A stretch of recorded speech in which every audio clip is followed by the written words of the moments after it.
Olá, boa noite, bom dia, boa tarde. Vamos falar hoje sobre sonhos e a pergunta de hoje é: o sonho é real? É uma pergunta que a gente se faz às vezes. Até que ponto o sonho é real ou como o sonho é real? Então, vou falar um pouco disso hoje, né? Eu podia falar sim, o sonho é real, né? E aí acabou a aula, pronto. Mas como o sonho é real, né? Vamos recapitular assim. Até que ponto e por que e como o sonho é real. Né? Eu já falei nas outras aulas aqui um pouco sobre que há muitos tipos de sonho, níveis de sonhos diferentes. Né? Como na vida acordada também, a gente tem vários níveis e possibilidades de vida acordada. Né? Tem vidas mais vivas, tem vidas menos vivas, tem todas essas possibilidades, né? De uma vida mais real, uma vida menos real. Pensando nesses sonhos que vêm de várias camadas diferentes da sua mente, né? Então tem sonhos que são muito pessoais, tem sonhos que são mais de interação com alguma coisa transpessoal, talvez. Mas fora isso, né? A gente tem nas outras aulas e tal, eu tenho falado muito num certo sistema do sonho como uma manifestação do inconsciente. Então a gente está num sistema de explicação de uma psicologia junguiana, do inconsciente junguiano, dessa ideia que, que de certa forma consegue reincorporar alguns elementos místicos, né, dentro de uma explicação científica, né, com todas as complexidades que tem isso, né? Então Jung faz parte um pouco dessa complexidade. Mas a gente saber que um sistema não é a realidade, né? O mapa não é o território. Então a gente pode sair desse mapa do inconsciente junguiano, da psicologia, da ciência e ir para um mapa talvez xamânico espiritual? Que tal? Vamos pensar esse e se? E se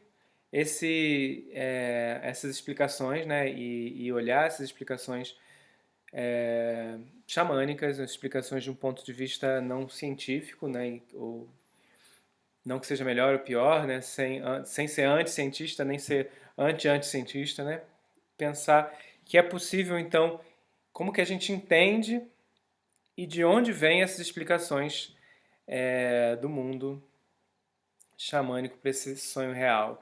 Vou começar com alguns exemplos, assim. Um exemplo dos aborígenes, né? Os aborígenes, a etnia nativa lá da Austrália, né? E enfim, de alguns lugares por ali, na Oceania, que tem uma concepção, e isso eu estudei através do Dragon Dreaming, né? Que é uma ferramenta de Dragon Dreaming, né? Já tem esse nome, no sonho do dragão sonhando, né? O sonhando com o dragão, sonho do dragão, enfim, como que eu ia traduzir Dragon Dreaming? Enfim, o no Dragon Dreaming ele se baseia na tradição aborígene, né, para gerar uma ferramenta de planejamento, no fim das contas, planejamento de projetos, planejamento de ações sociais, enfim. É um trabalho do John Croft, que não conhece, tem um pessoal no Brasil bem legal também fazendo Dragon Dreaming. Mas enfim, voltando lá para os aborígenes, que eu cheguei por esse caminho. Para os aborígenes, a vida real é a vida do sonho. Né? Então a gente tem um espírito que quando sonha e também depois quando morre, participa dessa vida real, dessa materialidade realmente plena, que seria esse mundo dos sonhos. E quando está acordado, está vivendo uma fragmentação, uma coisa um pouco sem sentido, né? E né, a gente vive.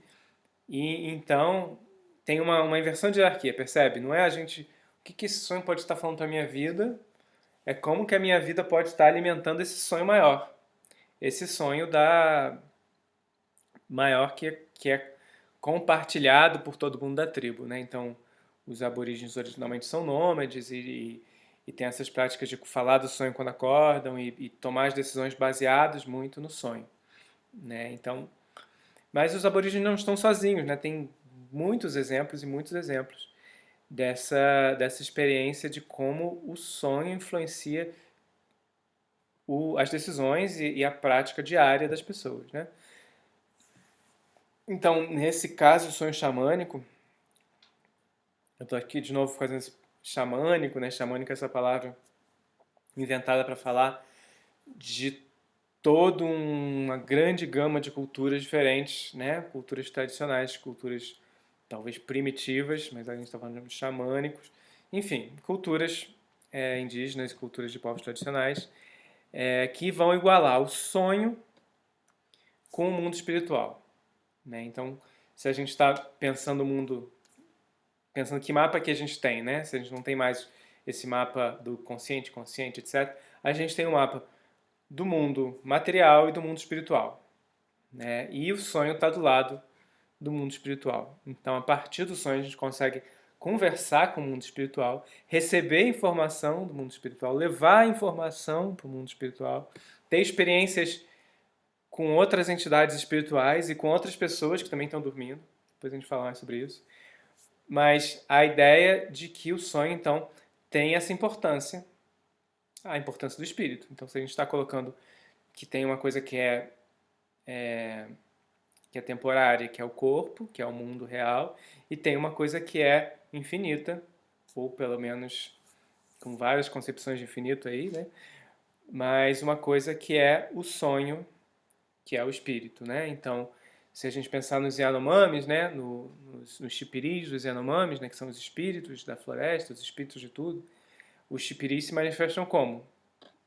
Basicamente por sonho, né? Se vocês forem ler o Davi Copenau, A Queda do Céu, que é um livro bem bonito, toda vez que a gente vai falar dos sonhos, a gente está falando dos espíritos, né? Então, para você fazer uma boa caçada, você tem que sonhar e conversar com o espírito da sua caça. Você tem que encontrar antes de encontrar na floresta, você tem que encontrar o espírito dormindo, né? E o espírito vai, os chipiris da floresta, os espíritos dos animais, das árvores, das terras, enfim, dos antepassados, todos esses espíritos vão se comunicar com as pessoas, com o xamã e com as outras pessoas através do sonho, né? Então, nesse sentido, o sonho é muito real. É uma maneira de você se comunicar com alguma coisa que já não tem mais materialidade.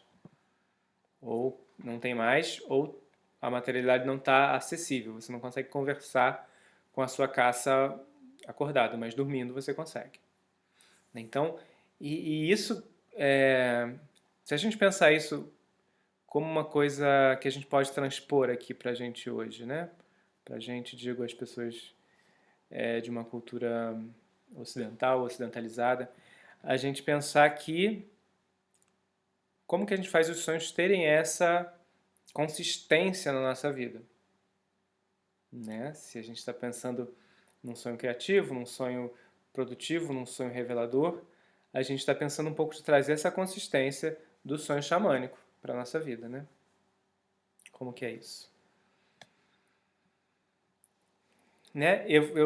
Vamos continuar nesse e se. Em si, então, os sonhos estão falando de uma materialidade ou de uma não materialidade, mas desse mundo espiritual, né?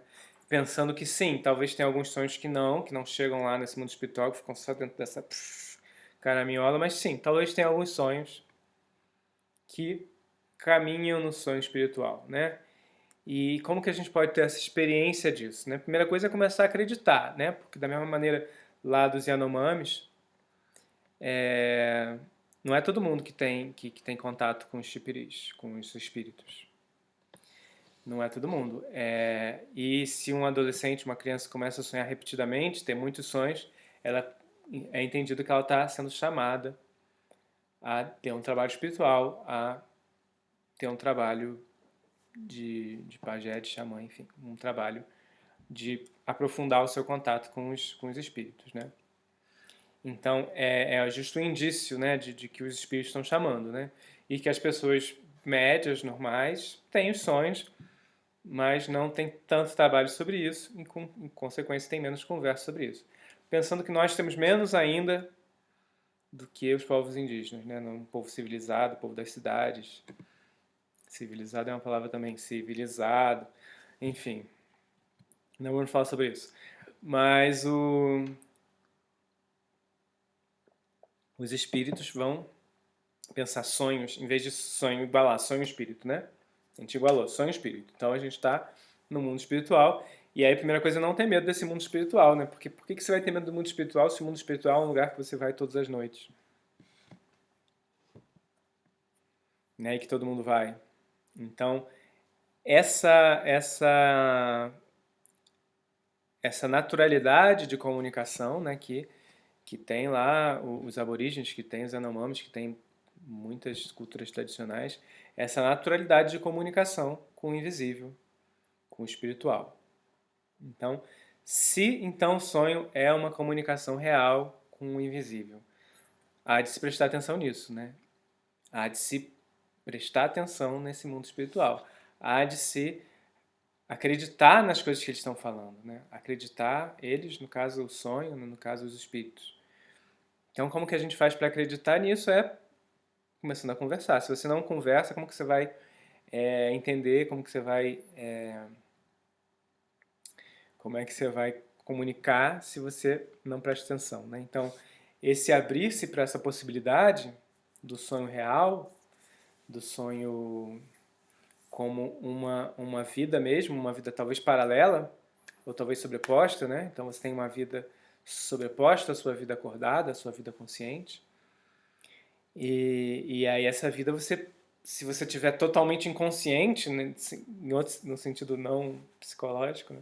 O inconsciente no sentido de você não está prestando atenção e não está percebendo o que está acontecendo nessa outra vida, você está meio manco, né? Como se tivesse uma parte de você fora da existência.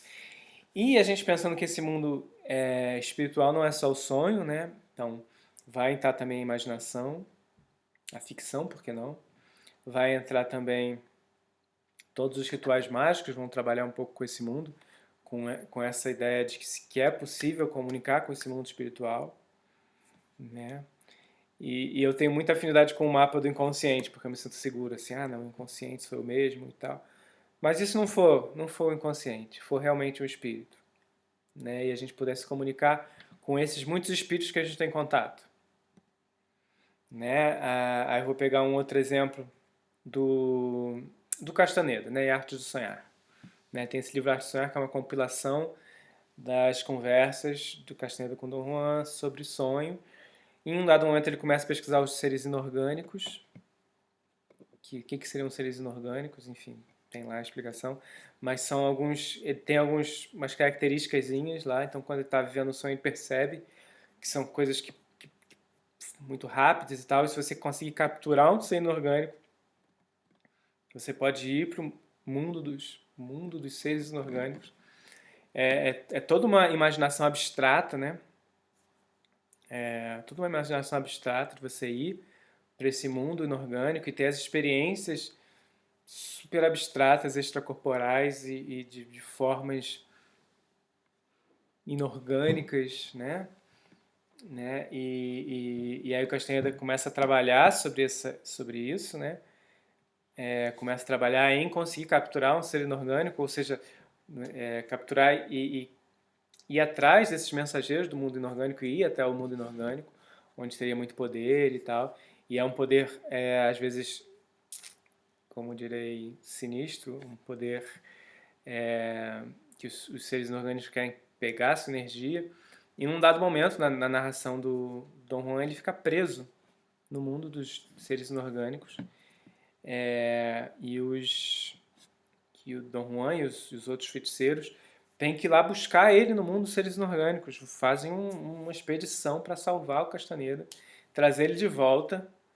E aí ele volta sem entender o que está acontecendo. Ele tinha ficado, não sei, na narração uma semana, desaparecido ou inconsciente, não lembro agora qual é a palavra, mas ele dorme, pega um ser inorgânico, ele está nos Estados Unidos, e quando ele acorda ele está no México. Como se deu isso? Dos feiticeiros irem no mundo inorgânico, onde o Castaneda está, enfim, dormindo e a projeção dele, ou o espírito dele, ou o que quer que seja, está nesse mundo inorgânico.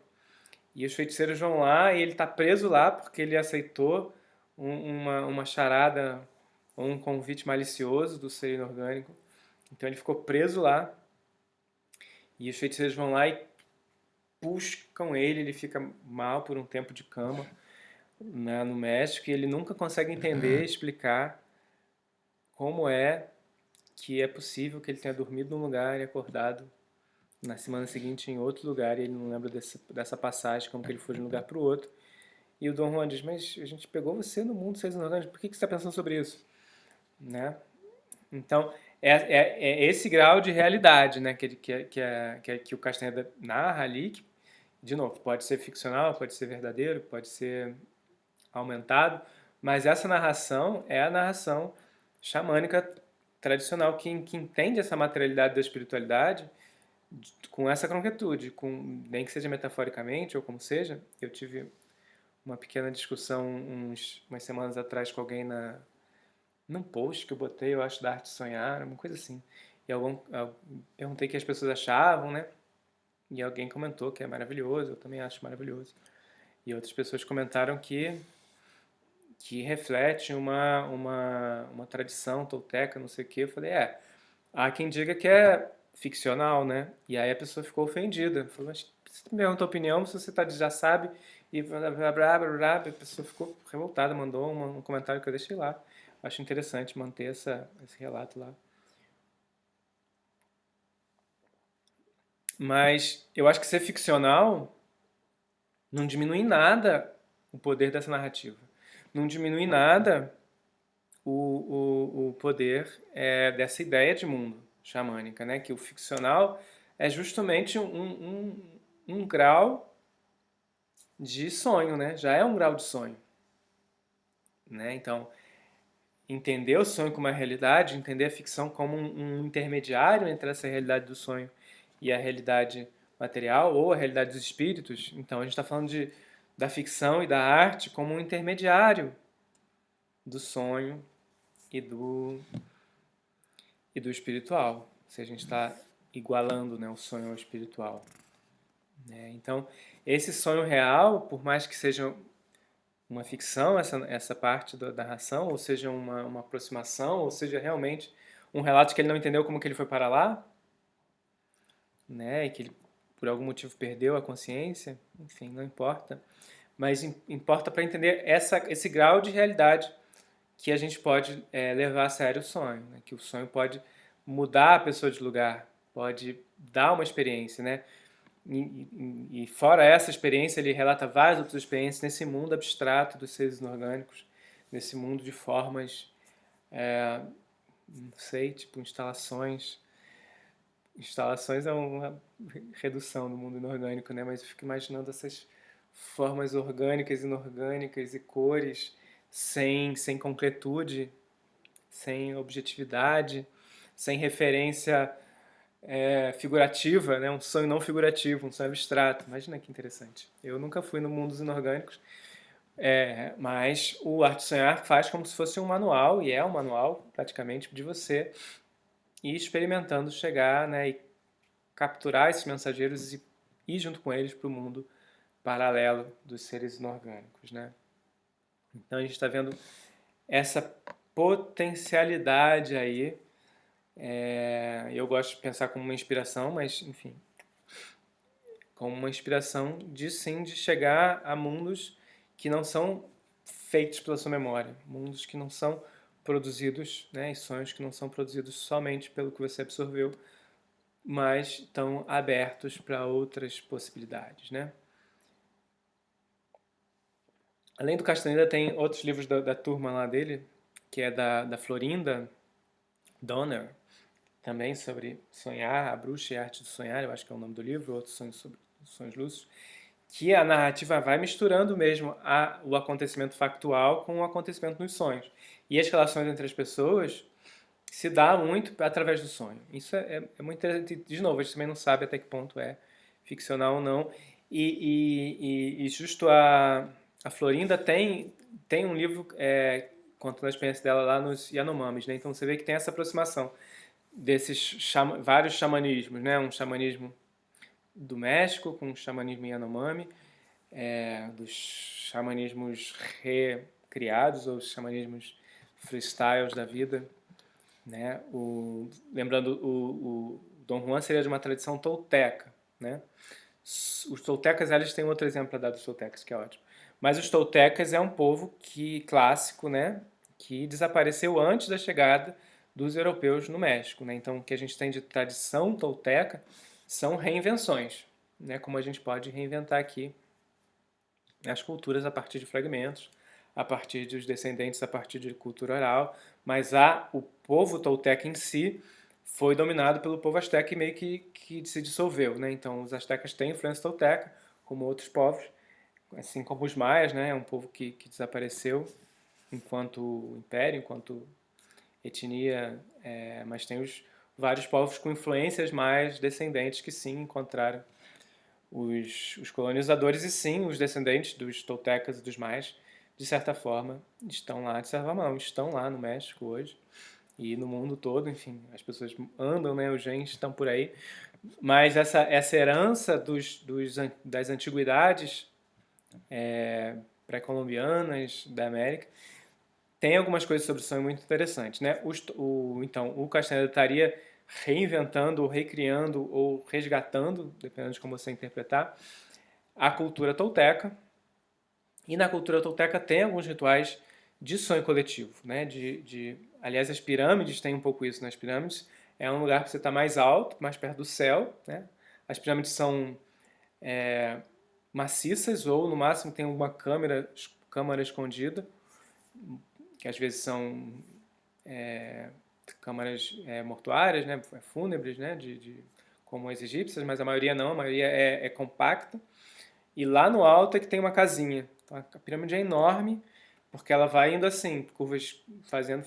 Lá no alto tem um pequeno templo, ou um pouco, dependendo do tamanho, né, um pouco maior, um pouco menor, mas é para poucas pessoas fazerem os rituais e perto do céu, né? Quem mora lá no morro já vive pertinho do céu, como diria.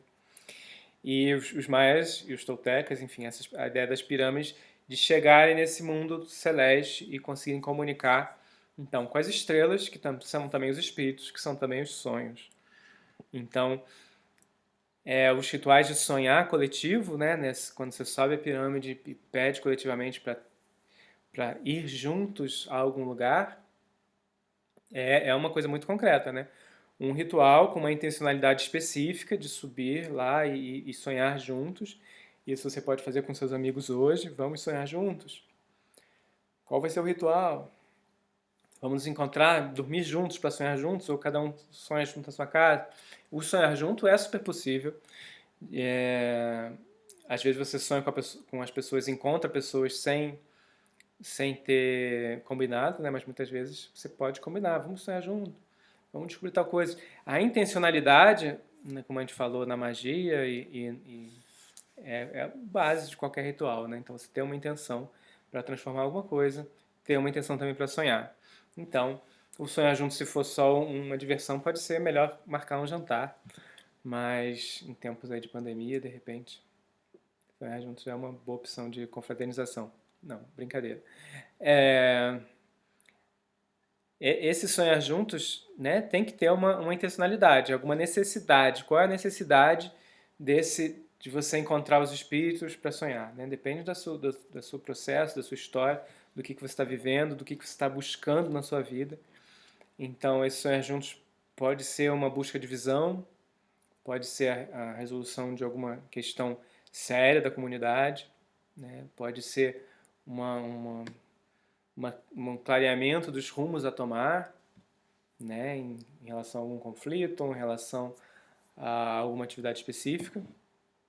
E o sonhar juntos pode ser também uma ideia da escola noturna, né, de você aprender alguma coisa, né. Isso tem nos toltecas e tem em outras culturas, né. Eu já falei aqui algumas vezes do light language, né, da linguagem de luz, que viria também desses antigos ancestrais mexicanos, né? Então são coisas que se cruzam, né?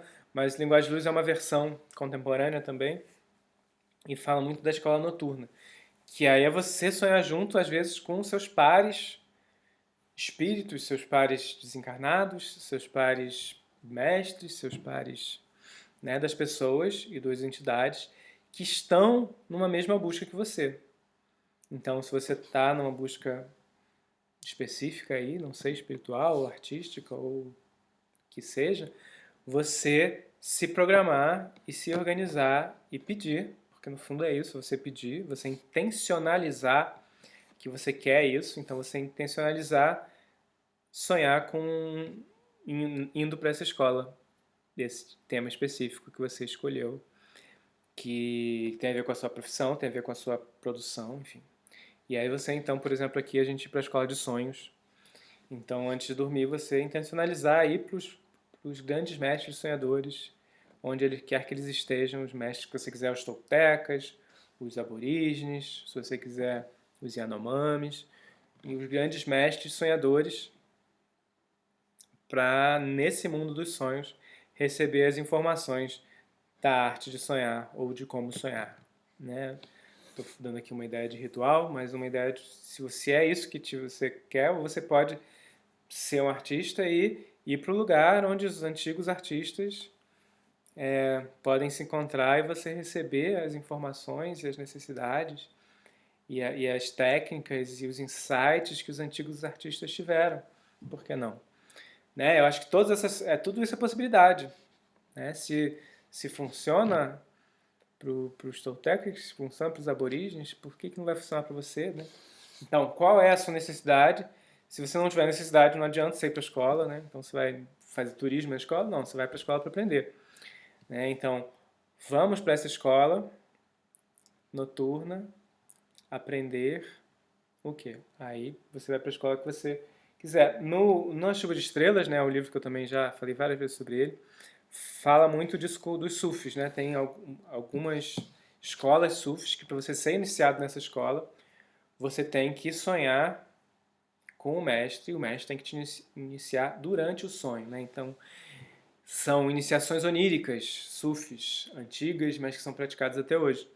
Então, você tem alguns rituais descritos lá que você vai dormir no túmulo de um mestre específico.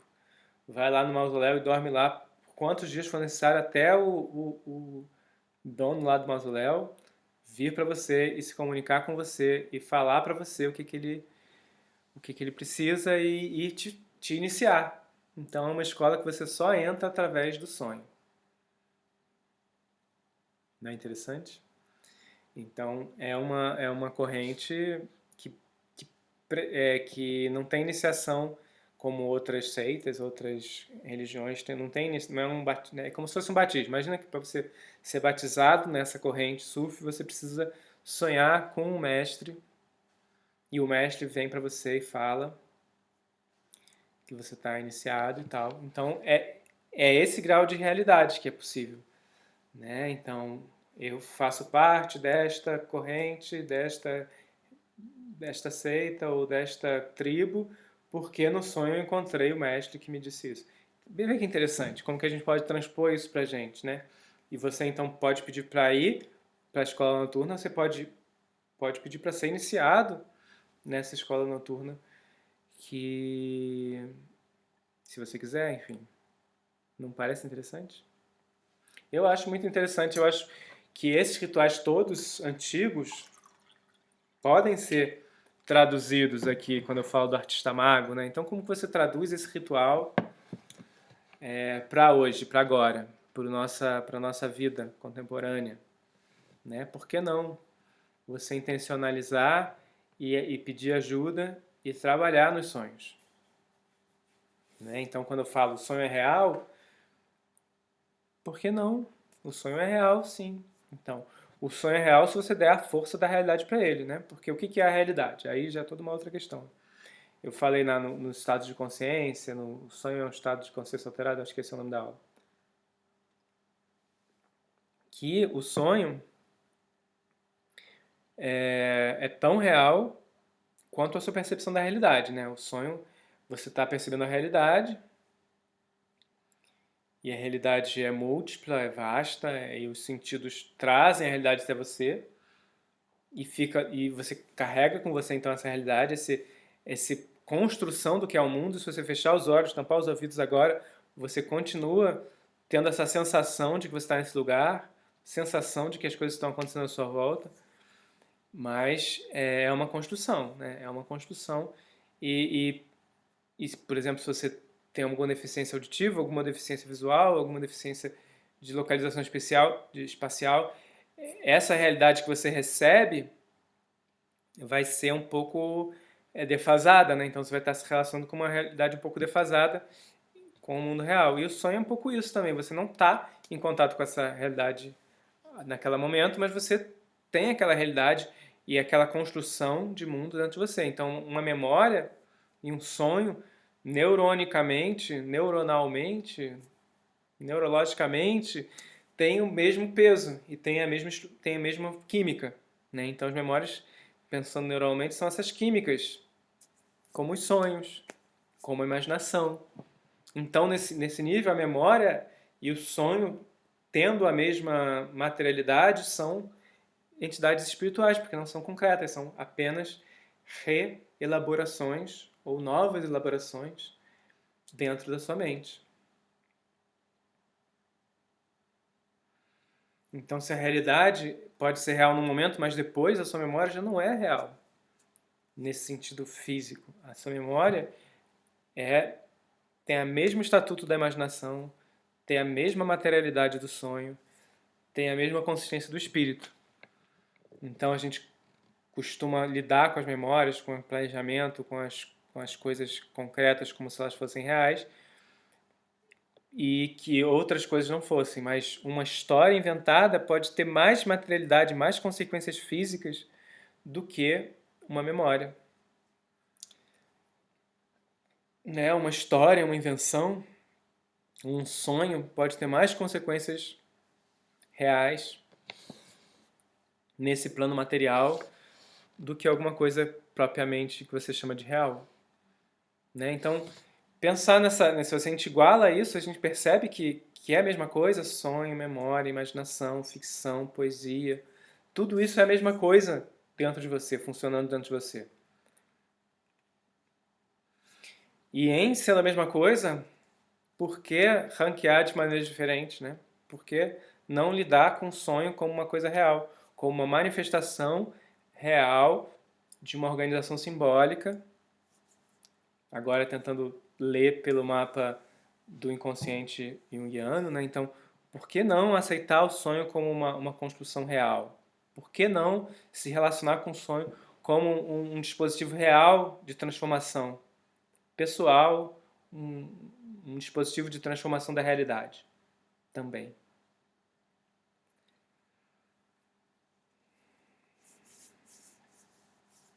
Acho que é um pouco isso, né? O sonho. Então, a pergunta é: o sonho é real? Sim. É o que eu falei no início. O sonho é real? Sim, é real. O sonho é real como a ficção é real, como a memória é real, né? Se você tirar a realidade de algum desses, você tem que tirar de todos, né? Então, se o sonho não é real, porque também a imaginação não é real, no fundo das contas a realidade também não é real, né? Porque está tudo ligado, né? Então você só pode dizer que o mundo é real se você entender que também o mundo simbólico é real, que o mundo energético, espiritual, se você quiser, se a gente fizer essa divisão, né, em material e simbólico, o simbólico, o espiritual, o sonho, são todos manifestações ou maneiras de ler ou maneiras de entender a mesma coisa. Então, se a gente está falando de arte, ou se a gente está falando de espiritualidade, a gente está falando de alguma coisa que lida com esse outro real. Ou quem gosta de dizer que o duplo, né? A imagem como duplo, o sonho como duplo, o espírito como duplo. Enfim, tem esse duplo do mundo, que às vezes é mais real do que a própria realidade. Então, era isso que eu queria falar sobre hoje. E a gente volta a conversar terça-feira que vem. Me perguntem, se tiverem perguntas, por favor, mandem perguntas, mandem comentários. E a gente continua conversando sobre essas coisas em breve, tá bem? Muito obrigado. Até já.